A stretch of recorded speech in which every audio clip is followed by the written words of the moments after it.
Hi, and welcome to Best in Tesla. So we have heard for about a decade now that the competition was coming for Tesla, but a very different picture is starting to form, as many of the legacy automakers that said they would catch up and overtake Tesla are now starting to back down, because as they say, there is a lack of demand for EVs. But as Tesla continue to grow and dominate, and the world's best-selling car is an EV, the true picture reveals legacy automakers' lack of competitive product and that they are still nowhere near break-even on EVs, so they will probably don't want to produce too many, as this will lose them a lot of money. But they will not slow down their demise.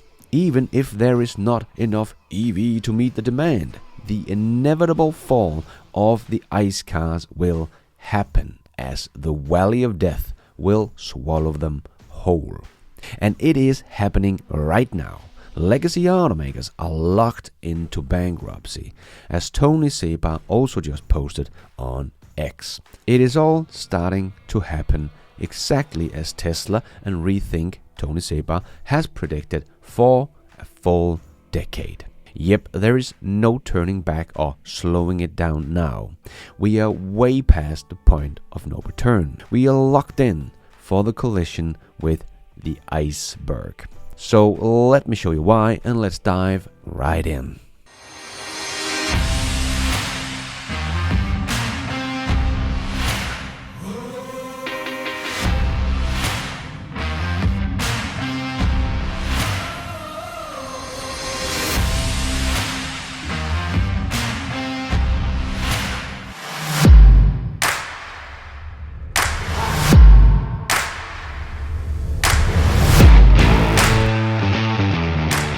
So legacy automakers are feeling the heat right now, as they are having huge problem with their software that doesn't work in their EVs and can't or won't get production up in high volumes that really matters.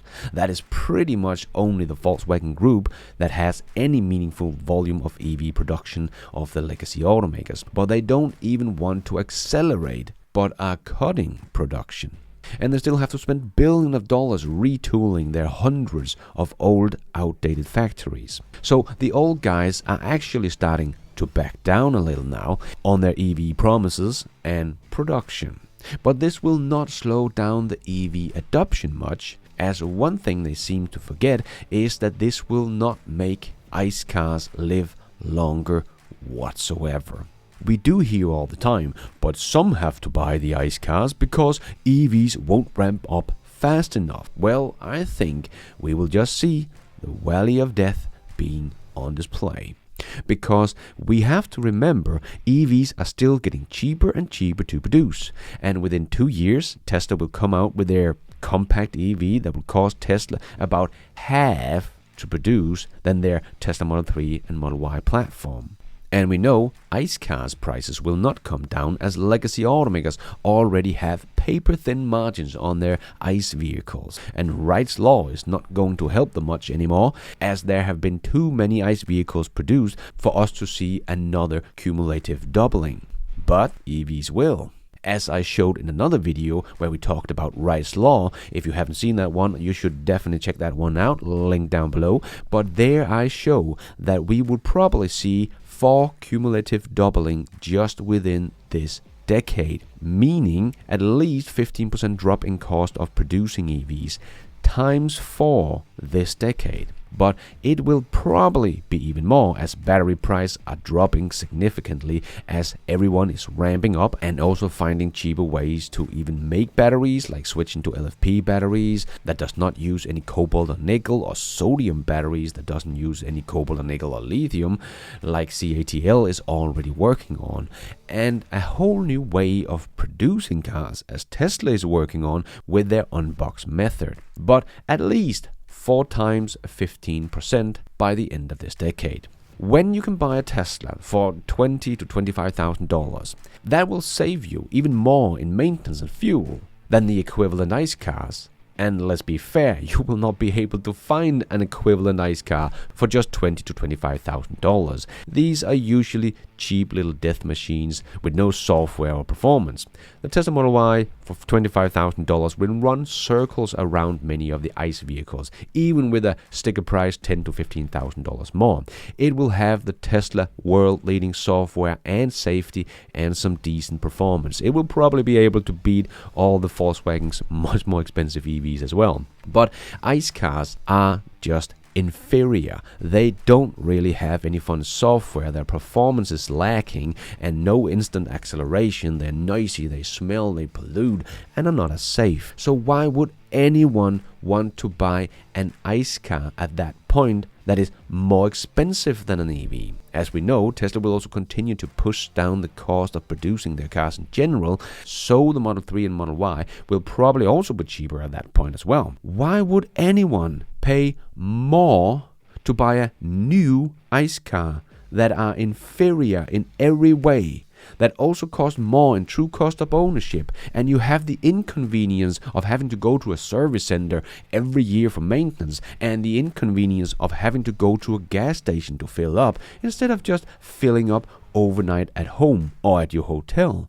And we already see gas stations are starting to close in Norway, so range anxiety could become a real thing for ICE vehicles very soon as well. And you know, if you buy a new ICE car, it will drop tremendously in value the second you have bought it, as nobody wants to buy it. I think we will see a very small demand for ICE vehicles at that point, and a much bigger demand for EVs that we can meet. But that does not mean that they will simply just buy an ICE vehicle. So people will just hold off buying a new car instead until they can get an EV, and not make completely financial suicide by buying a brand spanking new ICE car. People are not that stupid. Many people would just hold on to their existing ICE vehicle for a couple of more years, waiting for the EVs to be available. So this is really the part of the equation that I don't think many people are really counting in.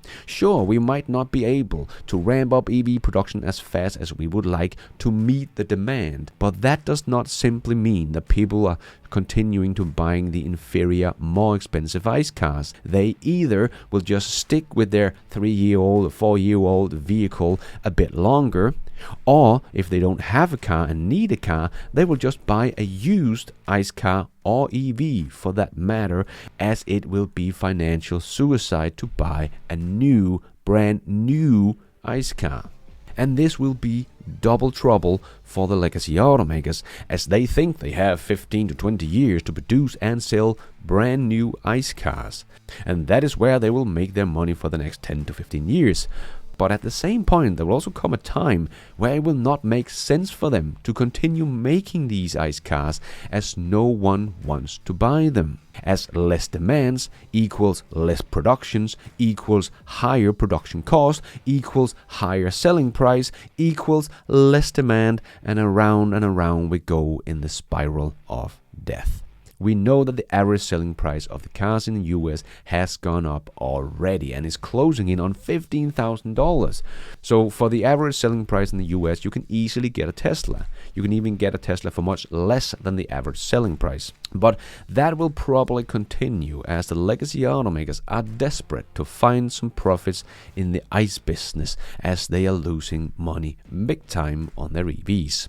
And now we are seeing the likes of Ford, GM, Volkswagen, Mercedes, they are all cutting back on their EV target and production. But Tesla and the Chinese are still full steam ahead. So if the legacy automakers think they can slow down the transition to EVs because they slow down their EV production, I think they will be sadly surprised to see Tesla just continue to grow bigger and faster together with the Chinese. As we know, Tesla has dozens of long-term contracts with mining companies, refining companies.